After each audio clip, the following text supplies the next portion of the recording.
Hola, buenos días. Mi nombre es Liseta Naín Centeno Garrido del grupo primero D de la licenciatura en Educación y yo les voy a hablar un poquito sobre la introducción a la sociología. Primero que nada, ¿qué es la sociología? La sociología es la ciencia social que se encarga del análisis científico de la sociedad humana o población regional. De manera sucinta, se puede decir que esta estudia la sociedad humana, a los grupos humanos y las relaciones que forman la sociedad. Objeto de la sociología. La sociología de la educación, como sociología especial, tienen como objeto de estudio a una institución social, que es básica en cualquier sociedad humana, sobre todo en las sociedades actuales. La educación, en cuanto que entre educación y sociedad se establece una relación necesaria, mutuamente influyente y por ello dialéctica. La educación es de por sí social, tanto si se le considera desde el punto de vista formal, como sistemas educativos reglados, como si se considera como en realidad informal, propio de los grupos sociales, es decir, la transmisión cultural. Es importante establecer y demarcar el objeto de estudios de la sociología de la educación para liberarla de la concepción instrumental y auxiliar, pretendida por otras ciencias de la educación, como es el caso de la pedagogía. La parte no visible de lo social, como objeto de estudio de la sociología de la educación. La educación no se restringe ni se agota en un sistema formalmente estructurado. Son muchos los espacios sociales en los que se socializa, ya sea la familia, la religión, los medios de comunicación social, etc. Es de carácter explicativo, teórico y no aplicada, aunque se aplique en sus conocimientos. Otro punto importante, hablaremos lo de las orientaciones principales de la sociología de la educación. La sociología de la educación, al igual que le ha sucedido a otras ciencias humanas, se ha ido desarrollando no de forma lineal, sino de forma acumulativa y circular, al compás de números dicotomías, alternativas, dudas, disparidades y nuevos hallazgos y visiones que los nuevos estudios científicos sociales han ido aportando. Los niveles de análisis de la sociología de la educación. En función de la perspectiva que se quiera adoptar, el objeto de estudio de la sociología de la educación puede ser abordado desde tres niveles que no son excluyentes entre sí, sino complementarios. Este esquema fue desarrollado por Guerrero Cerón y está dividido en tres: el macrosociológico, el microsociológico y el intermedio. El nivel macrosociológico se refiere a aquellos temas y teorías que pretenden explicar los intereses de los grupos dominantes y la transmisión de los valores en el sistema escolar. El nivel microsociológico se centra en unidades del sistema educativo desde la perspectiva interaccionista, interpretativa etnográfica y las interacciones en el aula, los procesos de aprendizaje, las nuevas tecnologías y la transmisión de conocimientos. Y por último, el nivel intermedio. El nivel intermedio, llamado también sociología del centro escolar, se ocupa de estudios de interrelaciones que se producen en el centro escolar, ya sean las dinámicas de estratificación, género y clases y etnia, etc. Mi nombre es María Yulisa Sosa Arcila y les voy a hablar sobre la teoría del positivismo. El estado teológico no se puede mantener frente al progreso y obligadamente desapareció. En ese mismo sentido, el estado metafísico debe a su vez dejar el campo al estado positivo que tiene que reemplazarlo. En la política de carácter teológico, de acuerdo con Comte, hay algo verdadero: la completa coherencia de sus ideas. Sin embargo, la política metafísica, que implica una doctrina esencialmente crítica y revolucionaria, ha terminado por ser negativa, porque en lugar de construir, destruye, y su misión es de carácter transitorio: preparar a la sociedad para el advenimiento de la política positiva. Según esta teoría, cada campo del conocimiento necesariamente tiene que pasar por los tres periodos de desarrollo. La mente humana, en su reflexión sobre los fenómenos humanos, pasa de una manera natural por las tres etapas principales: el desarrollo y la educación del individuo, así como el desarrollo de la sociedad humana pasa necesariamente por las tres etapas. Cada una de las etapas, como fuerza según Comte, necesariamente tiene que desaparecer. Comte creó esta filosofía, la filosofía positivista, con la que trató de mostrar que sí cabía el orden en el progreso. El positivismo es una filosofía basada en dos principios para adquirir y fundar todo conocimiento. Según Augusto Comte, todo conocimiento debe partir de la observación, experimentación y la comparación, es decir, en datos que dan los sentidos y solo es verdadero aquello que tenga una explicación causal. El conocimiento debe tener un sentido práctico. No se debe caer en la especulación. Hay que buscar un conocimiento útil, práctico y positivo. Según la ley de los 3 estados, el espíritu humano habría pasado por 3 fases sucesivas. 1. La etapa o estado teológico o ficticio. El hombre explica los fenómenos atribuyéndolos a seres o fuerzas comparables al hombre mismo. Ve los fenómenos naturales que ocurren a su alrededor, pero no pueden explicarlos y se los atribuye a dioses. 2. Etapa o estado metafísico.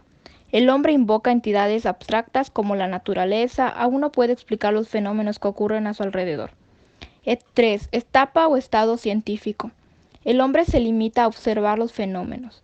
Busca una explicación científica de lo que ocurre a su alrededor. Renuncia a descubrir las causas de los hechos y se contenta con establecer las leyes que los rigen. Hola, mi nombre es Naomi Mercedes Sanguino Medina, estudio licenciatura en educación y yo les voy a hablar sobre racionalismo historicista. Max Weber era considerado el teórico de los conservadores. Su sociología tuvo mucha aceptación en los Estados Unidos de Norteamérica, Alemania y Francia actuales. Su aceptación parte desde su concepción del método sociológico, su concepto respecto a la sociedad y el rol de las ideas en el proceso histórico. Actualmente, sus ideas han sido fundamentales para fundamentar muchos de los cambios que llevaron a democracias de hoy. Elaboró su teoría con bases científicas para dar respuestas a las preguntas científicas. Ese bagaje teórico o metodológico consistió en los valores y la neutralidad axiológica de los científicos, el tipo ideal, la casualidad adecuada y la comprensión. Los valores son menores de apropiación y de estimación en los fines últimos de la sociedad y en consecuencia es estar estrechamente relacionados con la conciencia individual de los hombres. Por ejemplo, si un trabajo de investigación parte del interés en saber por qué los estudiantes reprueban y desertan en la escuela, este tema presenta varios matices.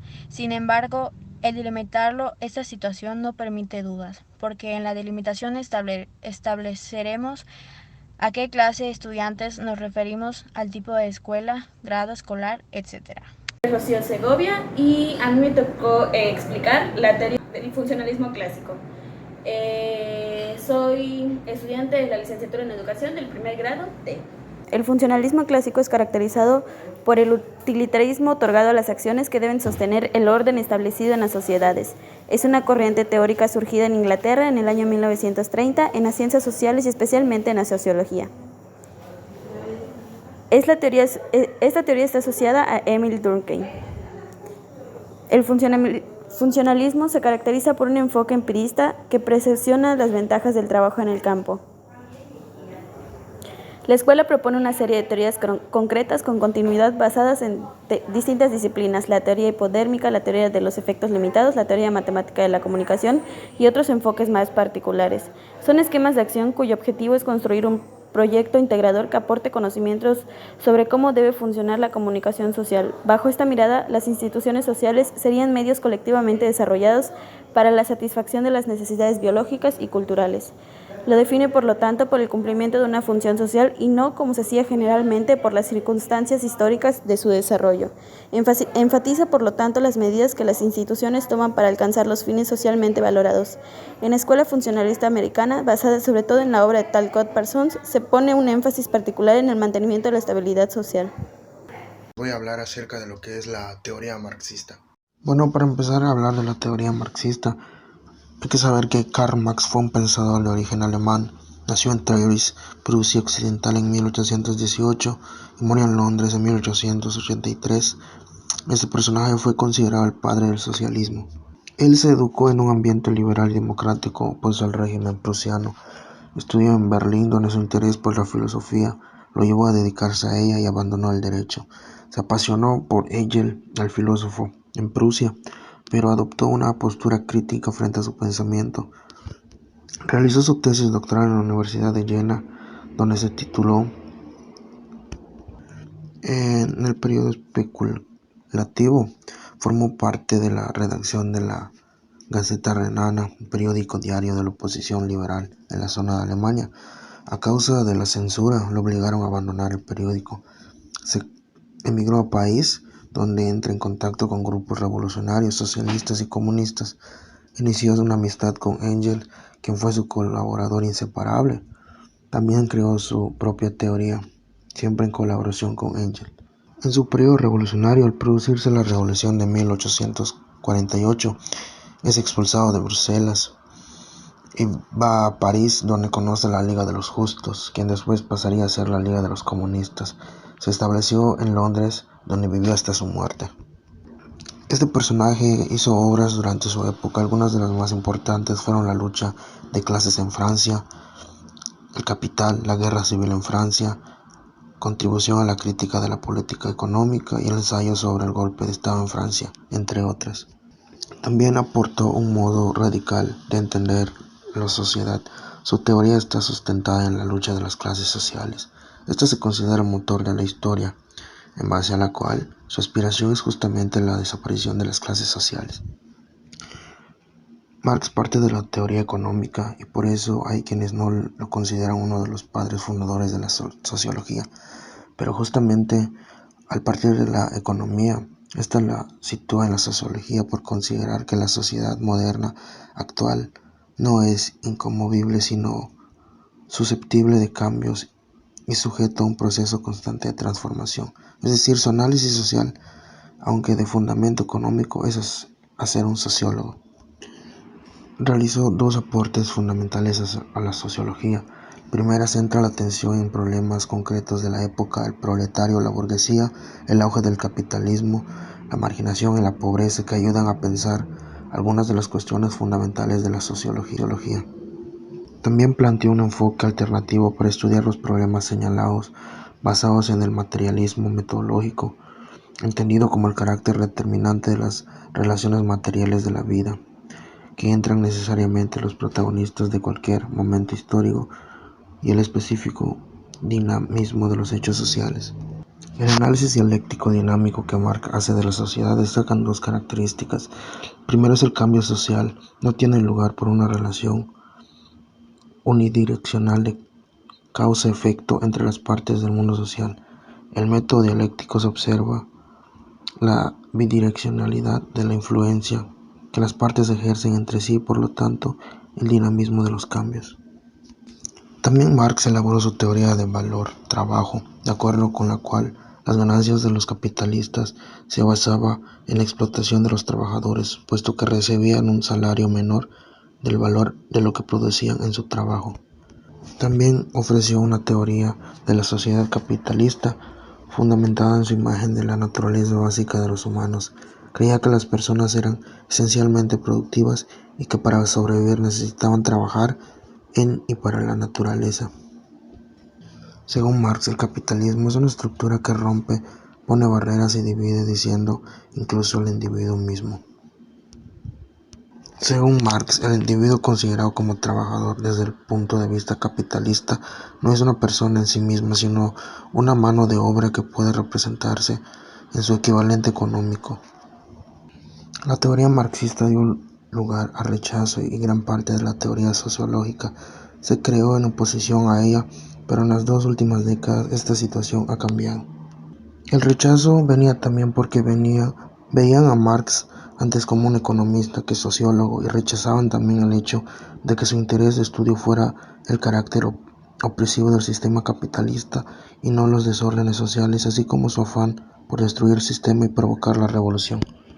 Otra diferencia entre Marx y los conservadores son las raíces filosóficas. La mayoría de los teóricos conservadores, positivistas, evolucionistas y estructuralistas recibieron la influencia del filósofo alemán Kant, lo que les llevó a pensar en términos lineales y de causa-efecto, mientras que Marx recibió la influencia de Hegel y adoptó su dialéctica, que ayuda a comprender mejor los continuos efectos recíprocos. Hola, mi nombre es Fernanda Pantoja y el día de hoy vengo a hablarles un poco acerca de la teoría de la comunicación crítica de Habermas. Habermas fue un filósofo y sociólogo que nació en Alemania el año de 1929. Según él, denotaba una carencia de otra dimensión fundamental de la praxis humana, la acción comunicativa y sus efectos simbólicos. En una nueva praxis que entiende Habermas, están los cimientos de su propia teoría de acción comunicativa, ya que este principio le permitió integrar la filosofía del lenguaje con la explicación sociológica en una teoría crítica del capitalismo moderno. Posteriormente, en su obra Teoría y Práctica, él retoma su preocupación por la interacción social medida por el lenguaje como una dimensión constitutiva de la praxis humana, no solamente como una acción fundamental, sino que además se propone argumentar por qué este tipo de acción reside el verdadero cambio social, no como en el marxismo, en donde éste venía desde el trabajo. Para Habermas, la acción comunicativa tiene que ver con una determinada concepción del lenguaje y entendimiento. La dimensión del significado y la dimensión de la validez están internamente unidas. Hay 3 planteamientos de la teoría de la comunicación que parten de una de las 3 dimensiones del significado. Están la semántica intencionalista, la semántica formal y la pragmática. Habermas cree que la determinación unidimensional de validez que exploran cada uno de estos 3 planteamientos como cumplimiento de condiciones de verdad proposicional quedarían aún y la teoría del significado prisionera del cognitivismo de la semántica veritativa. Habermas en su teoría presenta los fundamentos de una teoría comprensiva para explicar a la sociedad en sus dinámicas de interacción, sosteniendo que dicha acción tiene como componente esencial aquellas de las normas de acción definidas recíprocamente entre los sujetos sobre esta conducta, por lo que se deben ser reconocidas y comprendidas intersubjetivamente. Hola, buenos días. Mi nombre es Merlis Ariuk Novelo y les voy a hablar acerca de la Escuela de Frankfurt. Bueno, pues les voy a hablar sobre la Escuela de Frankfurt. La Escuela de Frankfurt da nacimiento a la teoría crítica de la misma que inicia a partir de un instituto cercano al marxismo y desde el cual un grupo de pensadores realizan una serie de críticas a la teoría marxista tradicional desarrollando un nuevo cuerpo teórico llamado por algunos como marxismo, dando así lugar a la teoría crítica que es considerada como una de las grandes corrientes de pensamiento de lo que ha sido del siglo XX a nivel mundial. El objetivo del presente trabajo es realizar un recorrido bibliográfico de las principales publicaciones relacionadas con la teoría crítica, desde su nacimiento hasta la actualidad. Se realiza una revisión de la literatura en sitios como Zine Direct y Google Académico de los años de 1920 hasta 2016. Por último, se parte de la idea de que toda teoría, para ser efectivamente crítica, tiene que proyectarse hacia la transformación de las condiciones de vida de las personas, algo que no hacían las teorías tradicionales. Este punto es crucial para la importancia que se da al sujeto frente a las estructuras sociales que los oprimen. La teoría crítica es la doctrina que se desarrolla en la Escuela de Frankfurt por un grupo de pensadores que de cierto modo viene a posponerse la teoría tradicional. La teoría crítica busca un análisis de desenmascaramiento de las ideologías y la transformación del mundo. La llamada Escuela de Frankfurt surge la función en el año de 1923 en el Instituto para Investigación Social, como estreno canalizador en una serie de intereses comunes. Se trataba de reunir fundamentalmente a los autores interesados en el marxismo. Uno de los aportes de la Escuela de Frankfurt fue la teoría crítica del conocimiento, cuyos precursores son Horkheimer, Adorno y otros autores que siguieron su huella.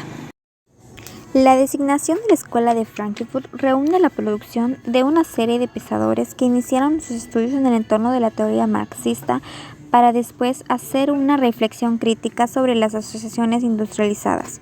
Sus integrantes se reunieron en el Instituto de Investigación Social, Universidad de Frankfurt, creado en el año de 1924. La escuela, de carácter interdisciplinaria, abarca estudios que van desde aspectos sociales y económicos hasta los culturales. Con ella se pone en crisis el concepto de razón y la teoría tradicional, para dar paso a la denominada como teoría crítica. ¿Pero qué es la teoría crítica? ¿Cuál es el objetivo de estudio de la escuela y quiénes son los principales representantes?